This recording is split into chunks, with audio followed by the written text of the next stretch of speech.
इस थीम पे क्वेश्चन कई बार पूछा जाता है। आंसर देख लो पहले। आंसर आएगा इसका लास्ट ऑप्शन 1:1। ठीक है।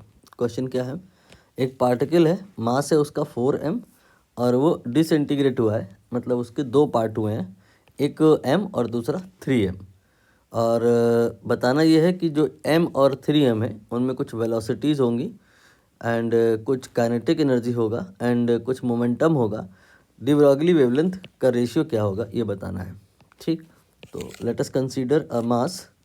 ये आपका 4m हो गया और इसका शुरुआत में वेलोसिटी क्वेश्चन में कहा है 0 है, तो जो मोमेंटम होता है वो मास इंटू वेलोसिटी होता है। तो 4m रेस्ट पे है, ये 0 हो गया, कोई मोमेंटम नहीं है इसमें शुरुआत में।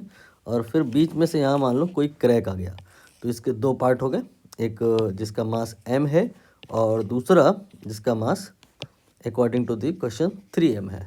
तो यू नो कि इस प्रकार की जो क्रैकिंग होती है या जो डिसइंटीग्रेशन होता है या जो एक्सप्लोजन होता है, इसमें मोमेंटम कंजर्व होता है। मतलब क्या है कि पहले मोमेंटम कितना है, 0 है, तो बाद में भी मोमेंटम 0 ही होगा। इसका मतलब ये है कि अगर आप 3m को आगे की डायरेक्शन में कुछ मोमेंटम से जाता हुआ मान लो सपोज 10, तो ये पीछे उतने ही मोमेंटम से जाएगा 10।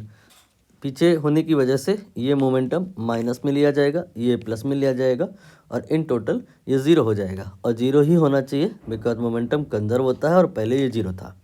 तो यहाँ पे मैंने ये नहीं कहा कि इनकी वेलोसिटी बराबर होंगी, वेलोसिटी तो मोमेंटम डिवाइड बाय मास होता है, तो ये 10/3 और ये 10/1 ऐसा वेलोसिटी आएगा। बट यहाँ मोमेंटम अगर बात करें तो मैग्नीट्यूड वाइज बराबर होगा। अब यहाँ पर अगर हम डी ब्रॉगली वेवलेंथ की बात करें इसमें और इसमें, तो डी ब्रॉगली वेवलेंथ के फॉर्मूले में h डिवाइड बाई मोमेंटम ही तो होता है। मोर प्रिसाइजली कहें तो मोमेंटम का मैग्नीट्यूड। तो मोमेंटम का मैग्नीट्यूड तो दोनों में ही इक्वल आएगा, यहाँ पे भी वही आएगा, यहीं पर भी वही आएगा। तो जो डी ब्रॉगली यहाँ आएगी वही यहाँ आएगी, रेशियो 1:1 हो जाएगा, ऑप्शन डी।